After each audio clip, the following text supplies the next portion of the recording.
Hey, this is Judge Waits bringing you an unboxing for Elgato's new Game Capture HD60. Managed to pick that up probably about 10 days ago, but I'm just finally getting to the point where I've gotten it installed and taken apart, so I wanted to showcase that and show you what you get. Also talk about the old device and my experience with other Game Capture devices, because I've had the Hapog, I've had the Roxio, and I've had, like I said, the original Elgato HD Game Capture when that came out, and now of course I've got the new one. So this is the box that it comes in, and I tell you what, if you are looking for a Game Capture device, go ahead and buy this one or the original one. Either one, they're great products, and I tell you what, a lot better than anything else out there in my opinion. So when you open it up though, this is what you get. This is the device. As you can see, still compact and small like the other one. In fact, the other one is right here. Both are about the same, length and width. When it comes to the thickness though, the new one is a little bit thinner. So really like these though, they're so compact, so much better. The Pog was so much bigger, definitely like these things. Now, with the old one, you did have an AVI in and an HDMI in. Now you're just going to have the HDMI in, and you also have an audio port though there. Now you can see the USB port that connects it to your computer, and on the outside of the old one you had a USB port coming out and the HDMI out, and of course you've got the HDMI out on the new one. So HDMI in, HDMI out, you've got an audio port and the USB port. That's what you're going to see on this device. Pretty easy. But like I said, definitely recommend this. This Elgato has a lot of great features that I'm going to showcase and show you when we open up the software. Make sure you stay till the end of the video, because I'll have that 10% code for you, and I think you're really going to like this. Like I said, I've had this one since it came out, and you can't go wrong with this device. But let's get into that software and I'll show you what this thing can do. Alright, so this is what the actual software looks like. Pretty similar to the old version. There are some noticeable changes, and I'll kind of go through those.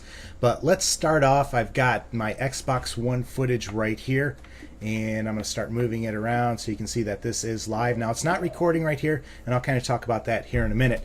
But let's start off with the top right. You have your capture tabs and edit tabs. This is, the edit tab is when you actually get your video actually recorded. You can go in there and splice it and do some editing to that. I don't really use that though, because normally I just save my videos and then use Movie Studio Platinum. That's what I use for my video editing. So I'm not really going to talk about this. You can actually share it and upload it to different places down at this bottom right. But let's move over to the capture portion. Alright, so here is the device right here. I'm going to click on the settings tab, and this is where you set up what you're recording, whether it's the Xbox One like I have, or you can switch it to the 360, PlayStation 4, any of these other devices. Do you want 1080p? Do you want 720p? Do you want mobile? And this is the new part. You can record in 60 frames per second. That's one of the big differences between the 60 and the regular Elgato. So like seeing that. As you know, more and more games are going to be going to this, so that's why I went ahead and upgraded. Now when you click on the picture tab, this is where you can change the brightness, contrast, saturation. Now a lot of times I will do this after I record in my movie studio, but if you wanted to, you could do this right now. Say you're recording some zombies footage and it's a little too dark, you want to brighten it up, maybe you're live streaming or something like that, you can go ahead and do that. And as you can see, you will lighten up that picture right over here. Now there is a slight delay from this device to the computer, but there is absolutely no delay from this device to your actual gaming screen and what you're watching, so you don't have to worry about that. You can play first-person shooters no problem. There's no delay. It's just a slight delay with the computer. So I'm going to go ahead and drag this down and see how it took a little bit. But I know when I play Call of Duty Ghost on the Xbox 360, you really need to mess with the contrast and saturation to make that game look good. So instead of doing that, you could actually do this right in game. Now the nice thing about this too is that you can set up a profile. Say I wanted to set up a zombie profile that has a little bit more brightness in it, or say I wanted to set up a Call of Duty Ghost for the Xbox 360 that has a little bit more contrast and a little bit more saturation. You can set up individual profiles so that you don't have to worry about doing it to each individual time. So that's a nice feature. Of course, there's some advanced features and audio features, but I'm not going to go into those. But those are what the capture settings look like. This is your game audio, this is your SFX and all your background noise. This can include other people's voices, and I'm going to do another video on how to record other people's voices, so I won't really talk about that in this one, but this is where you would set that, and you'd also have to set it in game and everything like that. Now if you're doing live commentary, you'd come down to here and you could use your headset. I have my Astros hooked up. I could also use my Audio Technica USB microphone, or I could use my webcam right here. So you can set how loud your voice is and it'll record that. Over here is the live streaming, and this is one of the new features, or one of the improved features with this particular device. Now I just have it set up with YouTube. You could set that up with other things like Twitch or anything else that's out there. You know, you've got a lot of options when it comes to this, but I don't really do this too often, but just know that that feature is in here. And notice this on this bottom part, this is all kind of new.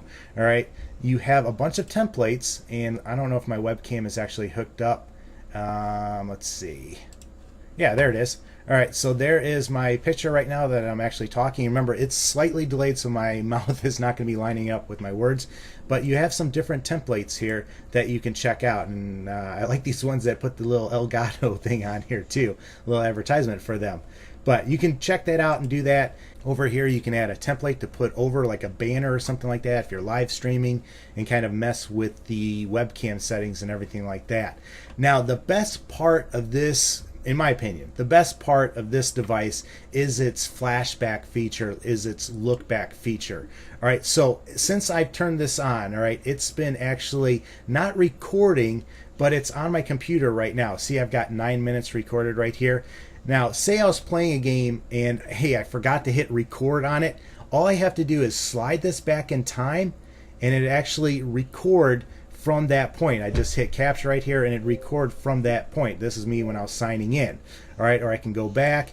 You know, it's really nice because before with like the HPOG, you would have to start your device. If you forgot to start your device and hit some nice feed or something like that, you are out of luck. You couldn't go back in time and actually record it.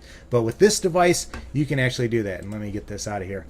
But it's nice too, because if you're recording and say you're you know having a bad game and then all of a sudden you hit a quad feed or something like that, you could just slide it back, you know, 30 seconds, hit record, and then hit stop, you know, and you'd have that little clip instead of having to record the whole entire game. Now, as far as limits, I've played zombie matches, I've played extinction matches, and I've gone back, you know, at least an hour or more and actually recorded the whole entire game. Say you were playing zombies and you only got up to round 13, you know, you don't want to record that, fine, you don't record it. But say you're playing and you get up to round 30 and you're like, oh man, I want to record this. All you do, slide it all the way back, hit record, and it's going to do that. So that is by far one of the best features in this. But other than that, you know, hopefully this helps you out. Obviously, if you're doing live streaming, you could set the bitrate here, you know, depending on the connection that you have. You can also make sure that you're getting the commentary and you're streaming. It's going to let you know you're doing that. So I think if you're a streamer or if you're just a gamer that likes to record it, this is your device that you want to go with. Like I said, I can't recommend this enough. But I've got a code for you guys. If you look in the video description, there is a code that you just enter it in. It'll get you 10% off from ordering from El Gato, and I got it from my good friend Ocho Blanco. He went to the website and actually got one of those pages not found, and in that pages not found, it gave you a 10% off code. So I thought that was pretty cool. He shared it with me, and that's what I used when I went ahead and ordered it. And I think I forgot to mention, when you do unbox this, you will get a USB cord and one HDMI cord. So you'll need another HDMI cord, but you know, those are pretty reasonable today. And you also get a sticker. But that's it for my El Gato HD game capture unboxing. Like I said, if you have any questions for me, make sure you leave them for me. But hope this helps you out, guys. As always, oh, let me say this too. You know, between the new one and the old one is pretty darn good. Especially, you know, that records at 30 frames per second. If you're just recording to YouTube right now, that's the max that you can get right now. I kind of figure that YouTube's going to change though and go to 60, and I kind of want to see what 60 frames per second looks like. So that's why I went ahead and upgraded. But that old device is rock solid. You won't go wrong with it either. So check that out. I'm sure you can pick it up on eBay. Pretty reasonable, and you can still buy them brand new as well, of course, too. But like I said, hope this helps you out. If you got any questions for me, make sure you leave them for me in the comments section. But guys, as always, take care and God bless.